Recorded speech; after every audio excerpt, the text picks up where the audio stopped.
Hello, everyone. Welcome to this edition of Across the Bifrost, the Mighty Thor podcast, where on each and every episode we explore the world of Marvel's Mighty Thor. I am one of your hosts, Ryan. I'm joined by Will Rose, back in the flesh, baby. Happy New Year. Happy New Year. New me, new you. And Eric Teskey's here. Eric, we're riding high off of a Simonson episode that Will was not able to join us for, but we're very excited to have him back. I know we're ready to rock and roll for today. That's right. Absolutely. I got the energy levels up. We're ready to go. Okay, we are. So today, everybody, we're Will said New Year, new us. Before we just blitz into 2025, though, we're going to look back a little bit. We're going to look back on 2024, the year that was in the world of Thor. There's so much that happened, mainly in the comics realm of Thor's world. And we're going to look into 7 awards that we are going to give out tonight. We have some special guest appearances planned for later on in the episode. Stick around for those. They will be crowd pleasers for sure. But I do want to thank our presenting sponsor. Yes, we have a sponsor for the Best of 24 awards. And that is Roxxon. Rox Corp is sponsoring the Best of 2024 awards.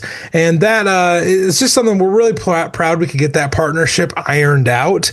It allows us a little bit more funding, and it had no influence on the award. I can't stress that enough. It had no influence on the winners that were selected for these awards. So, Will, no awards were bought. No.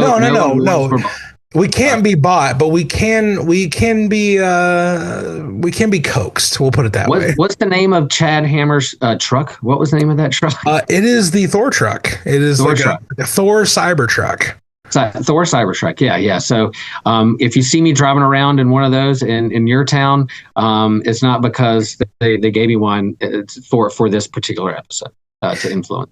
And Eric, did Roxxon send any special gifts your way? Were you trying to coerce you with any type of, I don't know, just additional gifts or compensation? Yeah, our corporate overlords, Roxxon giveth, and that's the end of statement. They never take away. They only give. No. Incredibly giving. They gave Will some surfboards. They gave us each a Thor truck. Very generous. So thank you, Roxxon, for bringing the 2024 awards to us. Let's jump into our first award we're going to give out tonight. Dun, dun, dun.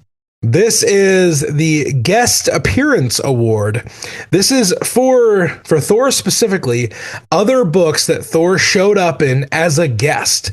You'll notice Avengers is not on this list because at the time Thor was a member of the Avengers.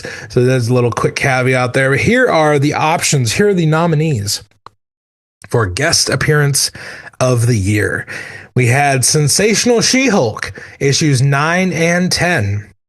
We had Captain America, issues 14 through 16.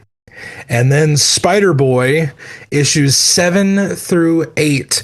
Now, guys, before I announce the winner, which of these guest appearances were you guys able to check out this year? Will, did you check out any of these? Nada. Nope. Wow, gosh. I listened to the episodes. I listened to your episodes talking about Captain America and Thor being involved. And I was reading She-Hulk there for a while, but then popped off. Just too many books to juggle. And Spider-Boy, didn't even know Spider-Boy was a thing until not that long ago. So, that's where I am in those. Eric, were you able to check out? I know we've done the Captain America issues together. Were you able to check out any of the other appearances by Thor this year? You know what? I've been burned so many times. I've been bait and switched so many times that unless I know for sure Thor is going to have like a decent appearance in another title, I'm very hesitant to venture too far from sort of like the realms that we know. So I did not pick up Spider-Boy, even if Thor was on the cover. I was like, I mean, is he just going to be in the background somewhere, or is he going to even have a line? I mean, who knows? And so my comic budget is stretched, I got to know for sure it's going to be a worthwhile appearance. Yeah. I totally agree. I checked out the Spider-Boy and Sensational She-Hulk appearances once they hit Marvel Unlimited. The Sensational She-Hulk appearances were hilarious because they play off of their romantic history. It was pretty funny. Now I have to go back and read those because that's okay. That was a good book run. That's Rainbow Rowell. Rainbow Rowell. Yeah. Omaha, Nebraska native Rainbow Rowell. One of our biggest comic book claim to fames here in the state. But yeah, she had some fun with Thor and Jennifer and their interactions. So everybody, let's hear who our winner is. Just a second. Yeah. In case listeners are wondering, like, what are these yahoos? They didn't even read the books. How are they going to decide who wins this? It's not up to us.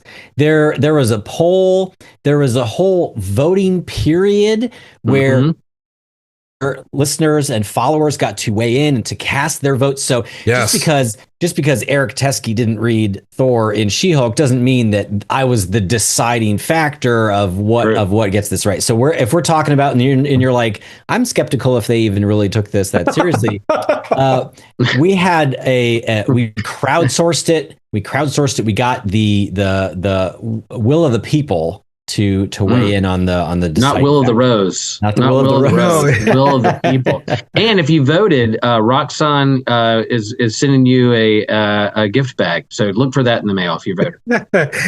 It definitely won't get lost, I guarantee it. That's right. But yes, Eric, good caveat there. I forgot to mention that these were all crowd voted. So yes, we individually did put in votes, but we were not the only ones who had a say in this. So thank you for that little caveat. So the winner of our Guest Appearance of the Year award goes to Captain America, issues 14 through 16, the ones that we covered here on this podcast. Eric, you're the one that helped me cover those issues. In retrospect, what stands out to you about that guest appearance in 2024?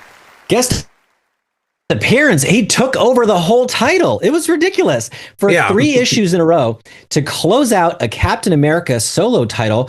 It was really a Thor story. It was. He shone through, and J. Michael Straczynski I'll just say JMS.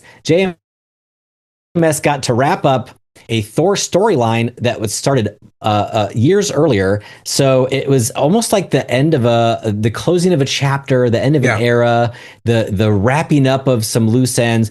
Really nice, really kind of sentimental and special, and surprising, because we weren't expecting Thor to really take over that book. No, gosh, no.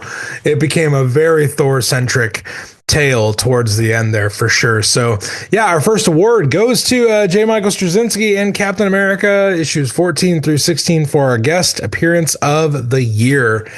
Our second award is the Supporting Character of the Year award.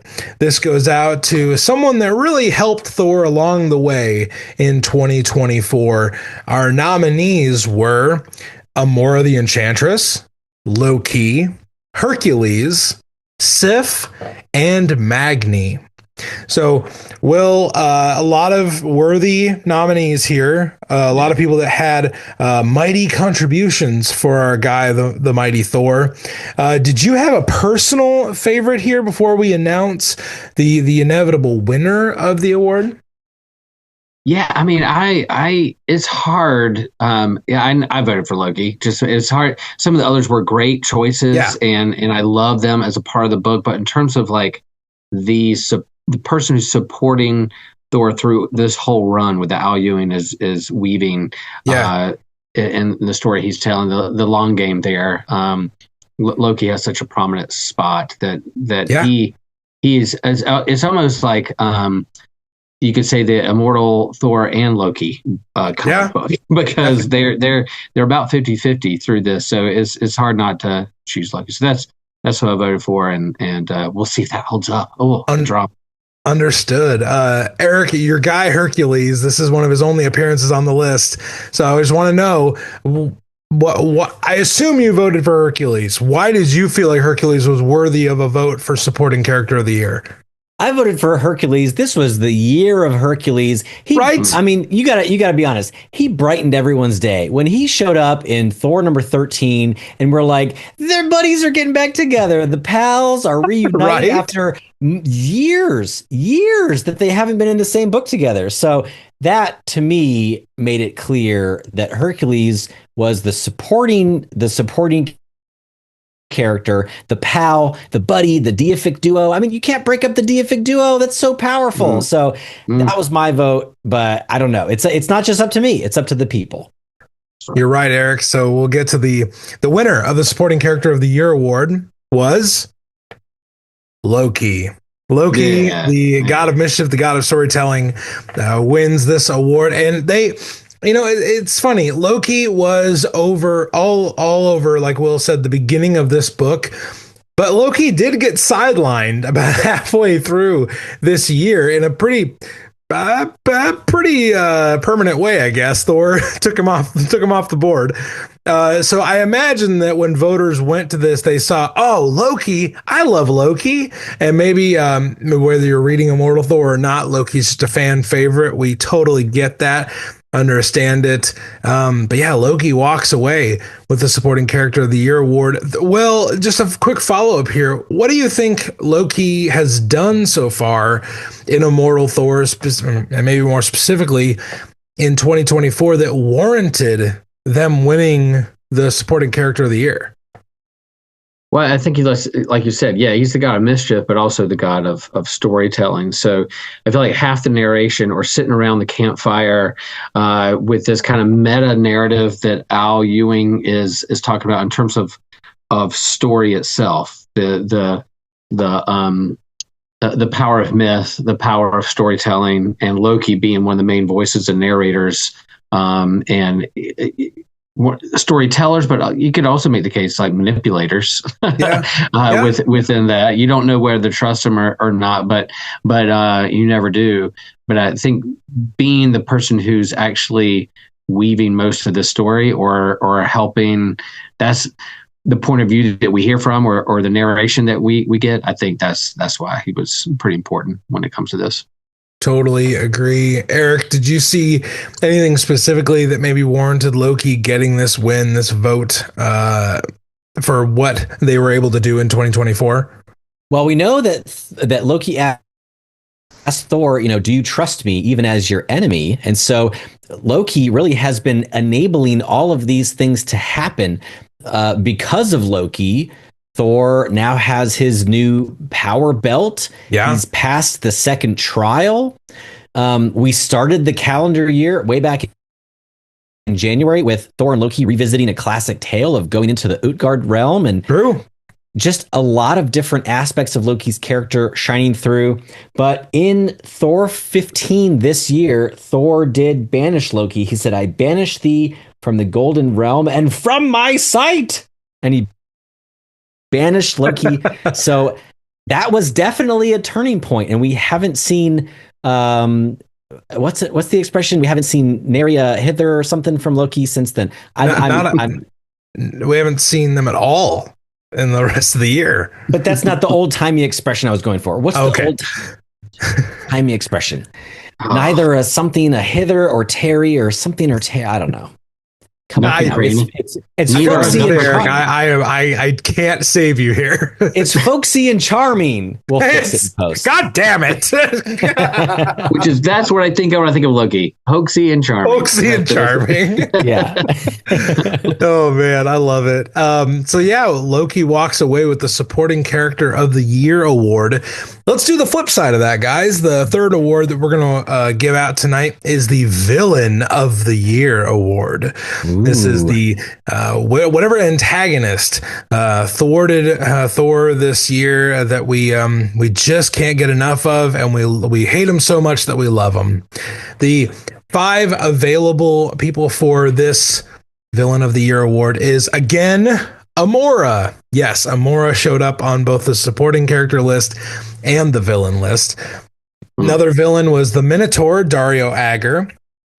A brand new villain, Roxxon presents Thor. Then there was Nyx and her children, Apate, Dolos, Hypnos, and Oisis. Then our most recent group of villains were the gods of Midgard, the Radioactive Man, Hyde, Cobra, and Grey Gargoyle.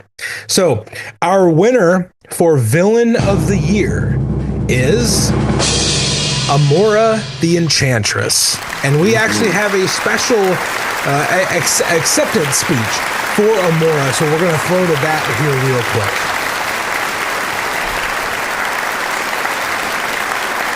Hello listeners, Alex here, your Across the Bifrost Amora the Enchantress connoisseur, accepting the Villain of the Year award on behalf of Amora, because of course she can't be here to accept it herself, she's a very busy woman, so instead she sent me a letter to read on her behalf.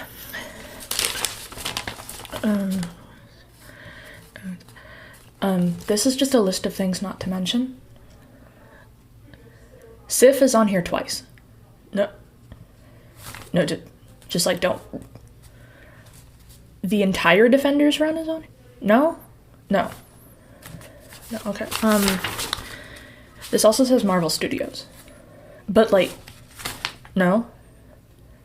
Well, I mean, she was name dropped in a deleted scene for Loki season 2. It was a pretty big deal. I mean, no. Okay. Oh, what? Okay, so there's more.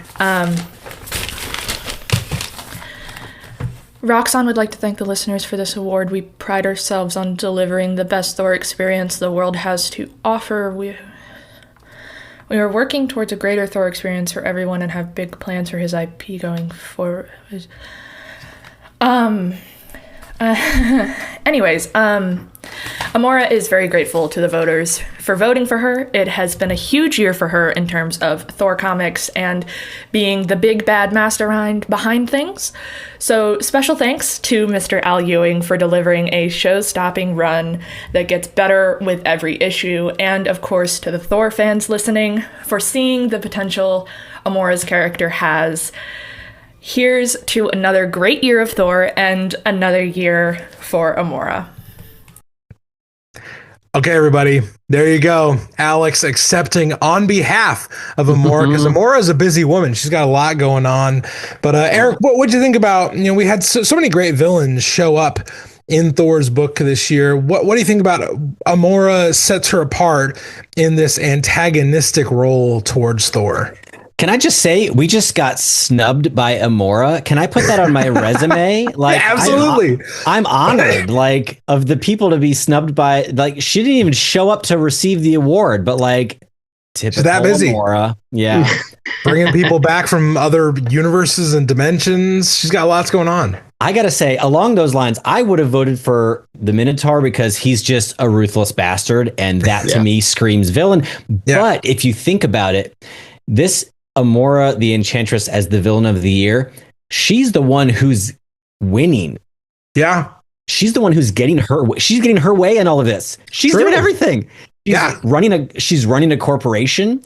She's manipulating our protagonist. She's bringing people back into this timeline. I mean, she's unstoppable. Yeah. At currently where we stand on this run, she has not had a lot of setbacks. We'll put it that way. And she's even manipulating the Minotaur, right? Like she's like even directing that. So like I can see where he is just an asshole, and you love to hate him, but like she's even manipulating and enchantressing him as well. So enchanting by chance, Will? I stand by the word I use. Will, I'll just ask you first, and then we'll get Eric's opinion on here. Of the other villains, what was another one that really like you felt like stood out to you this year? Well, you just mentioned the Minotaur. Would he be your choice for the other standout villain of the year? I forgot who I voted for. Was Zeus wasn't on that list? Was Zeus on that list? No, because Zeus was kind of under Nyx's influence at the time, and Thor did wipe the floor with him. Yeah, and it might be recency bias, but that whole like team of the guys. They did turn him to stone and smash him and had to come back. So they had a victory in there. They didn't win the battle, but had a victory within there. So that's That's definitely one. But Amora is definitely like, she is the villain who's the meat of this book and story, especially leading into Roxxon and post Roxxon. Yeah. She's the one who made all that happen. So yeah, she gets it. What about you, Eric? Was there another villain outside of Amora that really stood out this last year? I mean, again, maybe it's the recency bias, but the gods of Midgard almost murdered Thor, and True. none of the other villains got close. None of the other villains got close. So they might be a little bit bumbling buffoons, but the Radioactive Man, Mr. Hyde, Cobra, and Grey Gargoyle, they got as close as anybody has in years to taking him out. Yeah, I agree. And like you said, like both of you said, maybe it is the recency bias. But I'll be honest, I love that Thor has his own kind of like miniature Sinister Six to fight against. And I think you could have even added two more guys that like have them be the Thor's Sinister Six. I love that he has a little group of C-list B villains that he can just whoop up on, and 4 against 1, and Thor's like, I'll take the odds. I'm still I'm overmatching them here. Guys, I love Villain of the Year. It was a lot of fun. We're definitely going to talk about one of the other people that we haven't really obsessed about yet. We're going to talk about him later. So let's jump on to the 4th award. This is the Variant Cover of the Year award. Now, there were, 30 plus variant covers for Immortal Thor this year, so we're not going to list them all. If you want, you can look through galleries on Marvel Wiki, marvelcomics.com has them as well. We're just going to tell you that the winner recipient of Variant Cover of the Year was Russell Dodderman, with his variant cover from Immortal Thor 18, the last issue of the year, which featured Jane Foster in her Mighty Thor uniform, and then in the background it was her in her human form during her cancer treatments. And then we also got an image of her as Valkyrie in the background of that cover. It was a beautiful cover. It was one of the anniversary covers for his run on Thor. Russell just released an art book that looks gorgeous. I can't wait to get mine in the mail. I'm very excited about that. And so Russell Dodderman gets an award on this year's Variant Cover of the Year. Will, what did you think about Russell's cover? And was there another cover out there that really stood out to you, maybe personally? Yeah, again, I don't know if I voted for this one. I can't remember what I voted for. There were a lot of variant covers. Truly were, and a lot of good ones too. Alex Ross doing these covers is just gorgeous. It's been a lot of fun to have these covers that give a snapshot or almost like iconography leading into what story they're telling within the book. But Dodderman's that's a great choice. A classic, Jane. Mighty Thor, and I know that you spoke to Russell Dodderman. We did. Year. You had a great interview with him. That was one of the big fish that you caught and was able to talk to. So it's a gorgeous cover. Yeah, I can't argue with that. I don't think I voted for that one. I might have voted for something else, but yeah, I definitely don't have any bones to pick with that vote because it's gorgeous, and we love Jane and we love Dodderman. So yeah, good choice. And it's crazy. Well, you say we love Jane, we love Dodderman. Dodderman is he's my favorite Thor artist of all time, and I'm getting more and more confident in that assertion. And Jane is like next to Thor Odinson. Jane's my favorite Thor character, but that did not stop me from personally voting for Nick Klein's variant cover from Thor 18. Well, I know Eric just made the face that I assume most people will make. I loved Nick Klein doing Thor again, but Thori the Hellhound is there, and then Miss Minutes is chilling on the Rainbow Bridge. I just love that. And Nick Klein is where he belongs on the Hulk book right now. The Hulk book is this monster body horror of the month kind of. It's probably the closest that he's probably been to be on a legitimate horror book, but Nick Klein's killing it over there, and to see him come back for this variant cover was very awesome. Eric, did you have a personal favorite variant cover, and what did you think of Dodderman's Jane cover that won the award? Oh my gosh, Dodderman's cover of Jane it's literally perfect because it is you can the composition, it's just amazing. If you want a picture of Jane Foster as Thor in all of her aspects, it's all there. So it's brilliant. It's brilliant. I'm not surprised that it won. It wasn't actually what I voted for. I'm looking at, there's a few of these other variants that I actually own. Over the course of the past year, I got the Ryan Meinerding cover. I thought actually the printing was kind of darker than it looked online. It was kind of hard to see in person.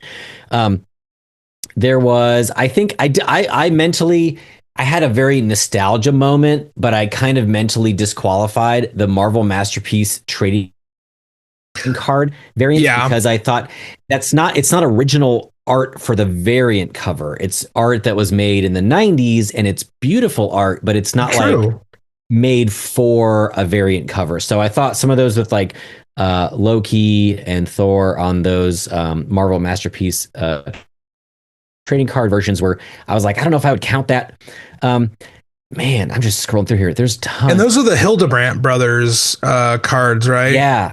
Well, and I believe one of the Hildebrandt brothers passed away this last year, so it was kind of nice to get to see their art on a comic book one more time. And so I just say that to piggyback and copy, emphasize what you said there as well, Eric. But did you have any other favorites there?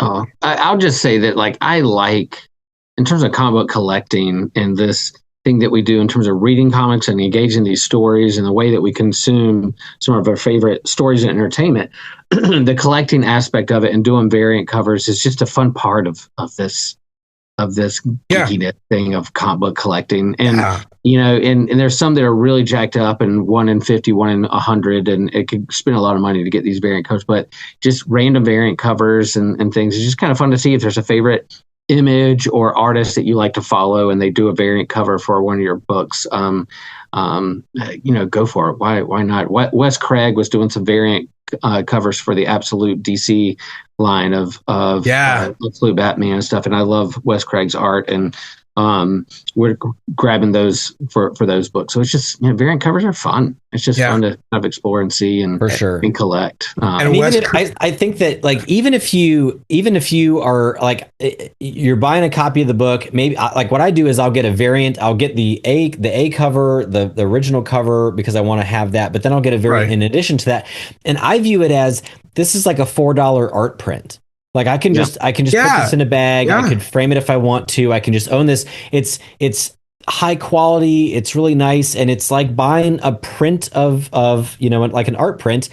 Right. $4. Like, you can't beat that. That's easy. I still say, in terms of variant covers, the big fish that got away was me not buying the Dodderman variant cover of all the different Thors. I know it's up on the wall. I know, I see it. God. Every time Eric gets on this call, I see the books in the background, and it's like that Dodderman variant is just staring me in the face like, you could have had me.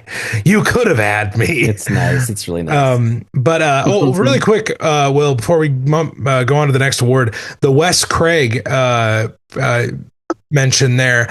I actually, for the first time, I read a Wes Craig drawn story in the DC All-In special. Just trying to bone up on a little bit of the All-In line there. He does the second story, and then I was like, oh my gosh, it's like I'm reading Daniel Warren Johnson, but it's not Daniel Warren Johnson. It's a very similar art style, very heavy blacks, but like very like visceral and brutal. I loved it. There's another creator that he does, Kaya, Kaya, Kaya, and it's kind of I've seen that. Yes, I've seen kind that. of all ages books. Your kids might like that too. But it's a gorgeous book, great story. I read the first trade in that, and yeah, if you like his art and like his storytelling, that's another great book to awesome. pass on to some kiddos. So let's jump on to the next award, our fifth award. This is one of the bigger ones. This would be like our version of the best picture. Yeah.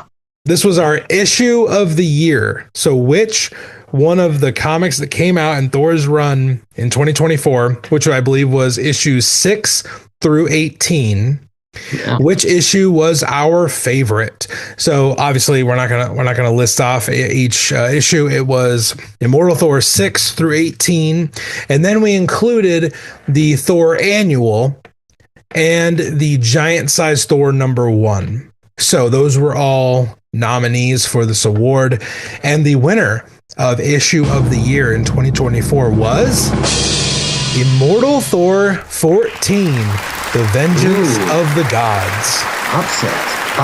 Did anybody see that comment? Upset. So, Will, you say upset. What did you think was going to win? Oh, I thought for sure issue 10. That's what I voted for. And issue 10 was the getting the axe issue. Yes. Okay. That was the post Roxxon special and the fallout. Oh, right. Roxxon special was on this list too. That was one people could vote for. Yeah. So kind of post that, and then the fallout from that book and him being framed for murder. You have a guest artist on, but the art's really gritty, and I loved the art. And him fighting Chad Hammer and Mora, and our villain of the year is in there. You know, it's all the drama that's in that. I thought for sure that was the one, but you're right. Issue 10 was a great issue. Definitely enjoyed it as well. I do want to give one correction there. Issue 14 of Immortal Thor is not entitled The Vengeance of the Gods. That's actually 13. The title of Immortal Thor 14 was The Wheel. And it was this culminating fight with Zeus, and Thor kind of mops Zeus up. So, Eric, what'd you think about Immortal Thor 14 winning? And did you have another issue that maybe stood out to you or that you also voted for? Oh my gosh. 14 was great. 14 is a fantastic issue, but I think the crowd is off by one. I think 13 is the superior issue. Okay. 13 is the start of the arc. It's the first appearance of Hercules back in the story. It's Nyx and her children. It's Loki pulling the switcheroo with Apate getting their throat slit. It's all the cool setup before it just turns into a brawl with Zeus. So I thought 13 was actually the more interesting book. Okay. It set the groundwork, and 13 has a banger cover. I think 13 would have won for me, but the people have spoken. 14 was also a fantastic issue. People have spoken. I will say this, just so you know, Eric, and so listeners out there know, issues 13 and 14, if you combined their vote totals, that was 3/4 of all the votes this question received. Well, there you go. It's kind of a 1A, 1B kind of choice. Listeners were definitely high on these two issues. And what's kind of funny is we mentioned when we talked about the villains that it was recency bias that made us think, oh, maybe the Gods of Midgard would get more votes. These issues came out 4 or 5 months ago. So it's not like people are fresh off of issues 13 and 14. These came out in the middle of the year. These were not great covers, but we've been used to great covers for a while. It's not like they were highly touted issues. I really feel like this is kind of like a dark horse win for issues that were not crazy promoted. So issues 13 and 14 received a lot of votes, but 14 does get the win here. And I think the moment within 14 that really sealed it is like Zeus feeling like he's all powerful and he's going to throw some lightning at Thor, and he's just like, turn. And he turns the lightning to a different direction. Just saying the little slight word, turn. Turn. And so he's like, look, I can control lightning too. Why are you trying to throw lightning bolts at me? Like we're both like storm wielders. Like, what are you doing? and that was so clever and so good and so well written. So Yeah, kudos. Some great moments in there. could not agree more. It was a great issue. Now, let's move from issue of the year to our 2024 moment of the year. What was that thing that happened that was like, oh my gosh, that panel, that picture, that series of panels really that guest artist, Greg Land. That was the one. Well, you promised we had one goal, and it was that you wouldn't divulge. I just lifted what was the reality of what was there. Didn't make a judgment call. Just stayed to reality. So the 5 nominees for moment of the year were Thor murders the Minotaur, in quotes, murder in quotes. Magni arrives in the 616 universe. The debut of Roxxon Thor. Thor takes Zeus's power and creates the belt Jorjold. And number 5 was Speedo Thor. So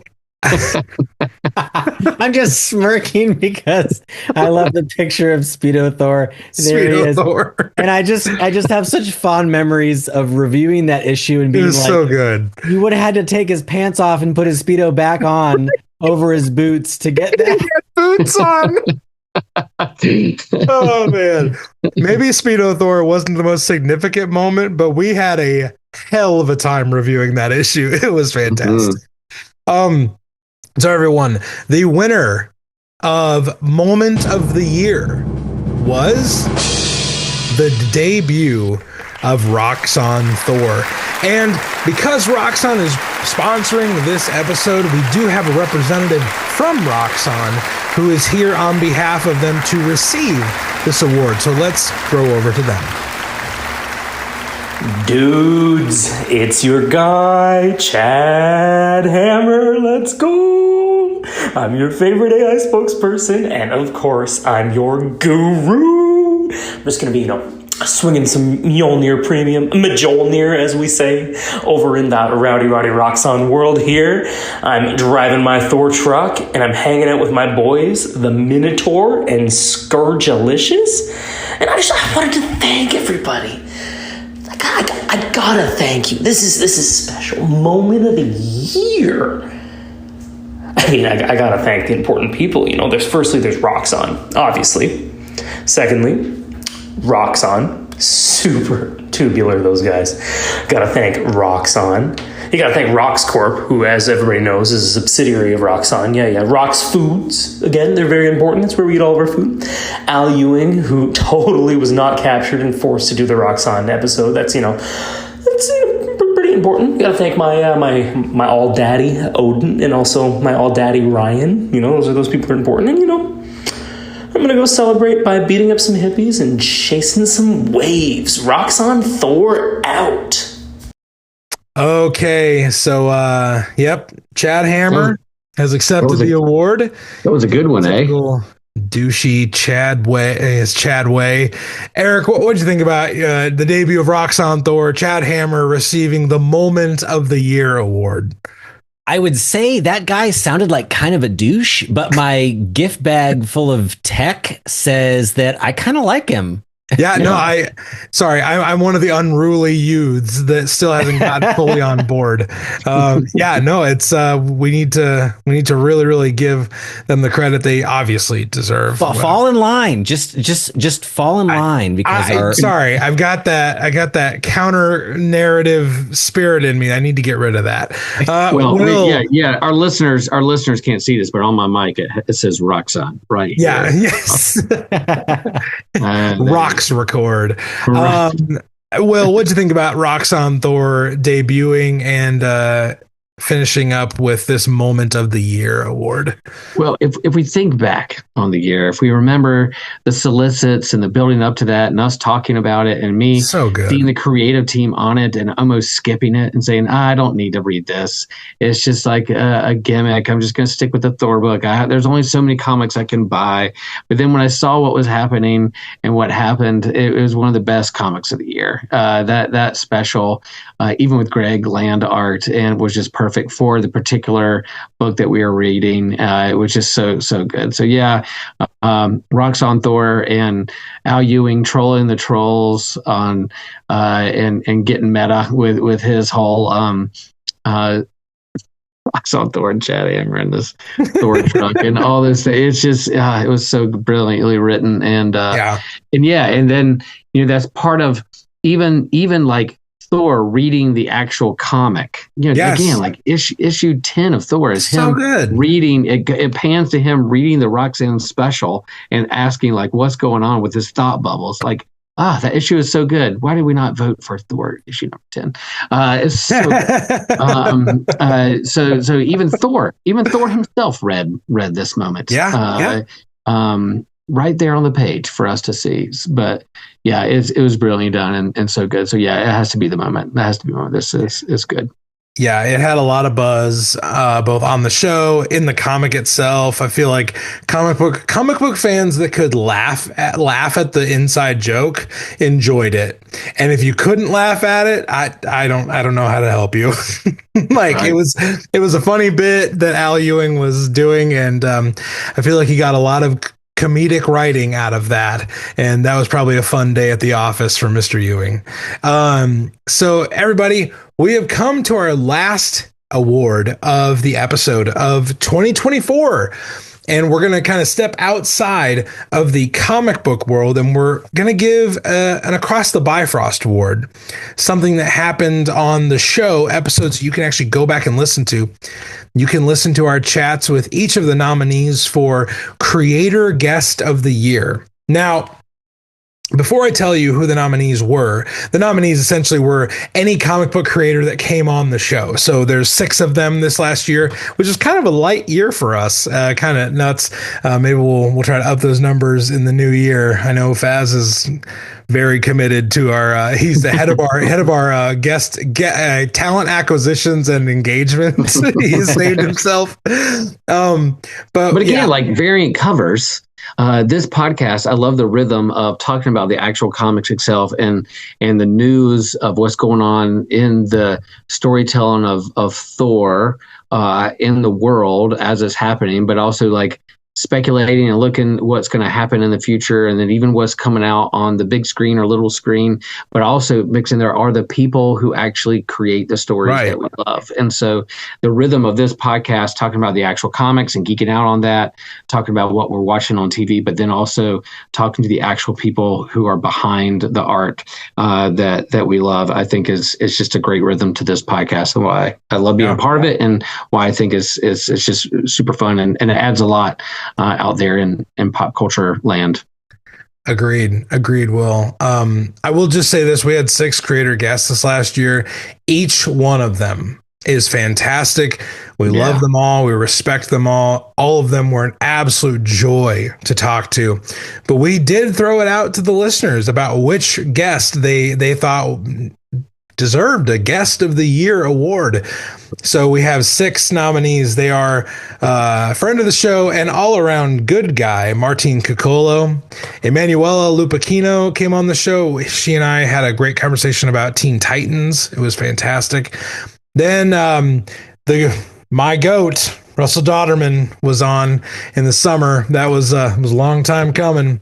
And then, the interview that we had to get, the interview that listeners have been waiting for a long time. Walt Simonson came on the show this last year, and that was a joy. Man, if there was any doubt that Walt Simonson is a storyteller, you need to listen to that episode, because he tells a lot of stories in that episode. And Faz and I are usually pretty chatty. we got in maybe 5-6 questions for the whole 2 hours we were there. He was such a delight. And then our buddy Jason Aaron came back on the show to talk about Absolute Superman and his upcoming book Bug Wars that we're very excited about. But Jason was just awesome, and we got to chat with him for a little while. And then on Christmas morning, Daniel Kibblesmith, my new favorite human, oh my gosh, Daniel was a delight as well. Talking about Hanukkah and holiday comics and X-Men and playing Nintendo. Will, that was a good way to spend an afternoon chatting with Daniel. Love that guy. Yeah, new favorite. So everybody, the winner for Creator Guest of the Year in 2024, and our last award that we're going to give out here on this episode is, I mean, come on. Yeah, it had to be Walt Simonson. Walt Simonson is our recipient for Creator Guest of the Year. And Walt, your gift is in the mail. Roxxon is mailing you lots and lots of gifts. So we're very happy. He just moved, Will, so they might not even have his new. They'll forward it. They'll forward it. They'll get it. Eric, what did you think about I don't know, our chat with Walt Simonson, him winning our Guest of the Year award this year? So fitting, so fitting that this is also, wrapping up the Simonson saga on the show and getting to talk to the creator himself, getting some insights, stuff that you've never heard anywhere else on interviews about the way that he went about creating the issues, the world, the thought process that went into it. Just it feels so special to get a peek behind the curtain there, and a chance to listen in on the conversation with the man himself. I mean, what a lot of comic fans regard as the Thor creator. That's tough to top. It's not a surprise that the fans voted for Walt Simonson as the Guest of the Year. And Will, do you have any thoughts on Walt taking this one home? Yeah, I mean, you got like Lee, you got Kirby, and then you got like Simonson when it comes to Thor. Like, we can't interview Lee or Kirby now, so can't do that anymore. So yeah, that's the one. And before COVID, I was Louise Simonson and Walt Simonson were able to come to Oak City Comic-Con here in the Triangle, and we were able to visit with them and go to their panel and get some books signed by them. And they were just as genuine there and so fun. Louise is just as sweet and can weave a great tale as much as Walt. So that was super fun. So to hear him on the show, and so glad that Faz lined that up and met him in person and arranged that to come on. That was all another big fish, the white whale of going after and getting on the show is a pretty big get and something of the treasure in this craft and art that we love to read and collect and geek out over. To have him on and be just as friendly is great. And he wished me a happy birthday. Yeah, not necessarily to my face, but he wished me a happy birthday. So that was a great birthday present you guys gave me. I was not able to make that particular interview for whatever reason, but he wished me a happy birthday, and we share the same birth date on September 2nd. Crazy. So that's super fun. Well, well, that was honestly, that was like a GOAT moment. It's crazy. I got to do 3 conversations this year with creators that I legitimately thought I would never get the chance to talk to. Russell Dodderman's I can't avoid saying this now because I've already said it. Like, he's my favorite Thor artist of all time. And Simonson's run is iconic and it's essential. If you're gonna read Thor, you have to read Simonson. And I would also say, if you're gonna read Thor, you have to read Jason Aaron's Thor. 2 runs that you cannot get away with not reading. And those 3 were awesome. And Martin, Emanuela, and Daniel were also just fantastic to talk to. We are kind of like, we're amping up to talk to Martin about what he's been doing on Wolverine. So hopefully we can set that up in the new year as well. That would be just a fantastic check. Like, everybody, if you're not reading Wolverine, you need to be reading Wolverine. It is vicious. And it looks like Martin's having a lot of fun on that book. So everybody, that is the end of our best of 2024 awards. Gentlemen, any parting shots before we get out of here? Do some plugs, because Faz would be disappointed if we didn't do the plugs. Oh, come on. I mean, 2025. Let's all get together at Comic-Con. Come on, folks. Like, we need your help, support. Let's see if we can make this happen. That would be so much fun. Yeah, support us on Patreon. Connect with us on the socials. We're very reachable and accessible when it comes to out there on Instagram and Discord. So connect with us there. We'd love to meet you and chat with you there. In terms of 2025, looking ahead, let's do that.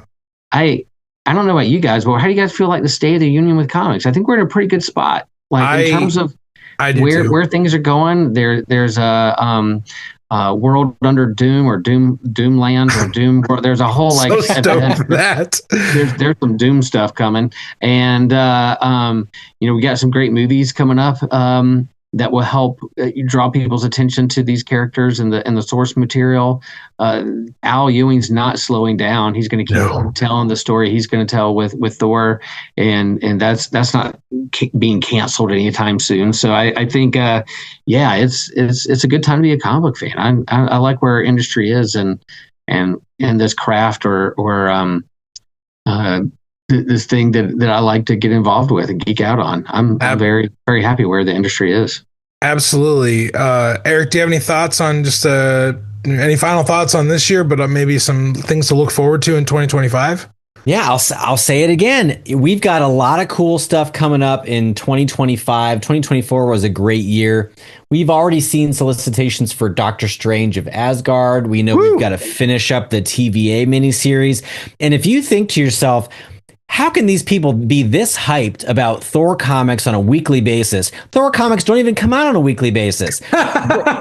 You're right.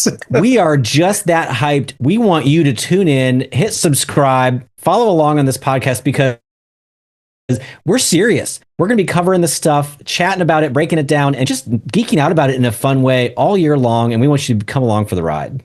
Damn right we do. Boom. And there's so much to love. Even like, we love Thor comics, but like, in addition to that, like, I agree with what Will said. Like, One World Under Doom looks sick. Like, I'm excited for a line wide story. Maybe that involves Thor. Maybe Al just gets to keep doing his own thing. I'm okay with either. I'm excited to see how that'll touch other books. Eric just mentioned Strange of Asgard. I am really looking forward to that, to see what they do in that story. TVA. We're also going to get Volstagg and Captain America in a team up. Yeah. That's my love language, man. They asked AI what would Brian like, and that was spit out and said, all right, let's create it. And it was one of the only times I agreed with AI on something. I was like, God damn it, you got me on that one. But then, but just in a wider context, in DC and Marvel, the Ultimate Universe and the Absolute Universe are just kicking ass at the box office with comics. Tops of sales charts and all that. DC has got this all-in thing happening that I'm on board with, because it got me an Aquaman ongoing series. And everybody, I've got Eric has a Throg tattoo. He has a Thor adjacent tattoo. I have an Aquaman tattoo. Aquaman was one of my first loves in comics. So I'm going to be doing some Aquaman reviews, and I'm pretty excited about that. The first issue I have of a Ryan and Eric legit. Tattoo. I have an Eric and Ryan tattoo. So, that's comes full circle. Comes full circle. So everybody, we're looking forward to some good movies, some good comics, some good TV shows. I mean, God, guys, we didn't even mention Daredevil Born Again comes out this year. Thunderbolts comes out this year. Brave New World, Captain America, Fantastic Four movie. Holy shit. It's so much awesome stuff is coming in 2025, but we'll have time to talk about all that. We will. We'll have a whole year to talk about that. So, Everybody, thank you for checking us out today. If you wouldn't mind, like Eric said, follow us, subscribe, give us a review, give us 5 stars. Remember, Faz is going to read reviews if you send them in. And he is excited to read reviews. He is going gaga for it. And so guys, seriously, it's not for us. It's more for him. Throw Faz a bone, because he keeps talking about reading these reviews. And the more reviews you write in, the less he has to talk about it with us in the group chat. So you just need to do that right now before you leave. Jason Aaron, I know you listen occasionally. If you could write a review so that Faz could read it. Oh, he'll absolutely lose his little Canuck mind. He'll maple syrup everywhere. His adamantium skull will explode. Yeah.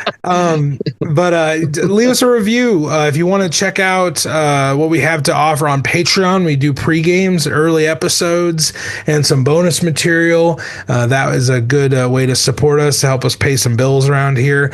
And then if you want to join the conversation and keep it going on Discord, there's a link for that in the episode description as well. We talk about a ton of different things over there, not even comics related, like over there. We just chat, we hang out, a small but mighty band over there, really wanting to get into the community aspect of comics and just hang out over there. So you can check us out on Instagram also at the link in the episode description and interact with us there. Guys, 2024 was a great year. I'm looking forward to 2025. So let's fast forward into this thing, and let's have a mighty year. And no matter where you are, everybody, no matter what you're celebrating, no matter who you're celebrating with, and no matter what your plans are for 2025, whether you're going to get shredded and try some cosplay, whether you're going to catch some awesome sick waves, whether you're going to, try to do more jumping jacks and maybe an occasional push-up or two. We just hope that you do one thing, and that is remember to stay worthy.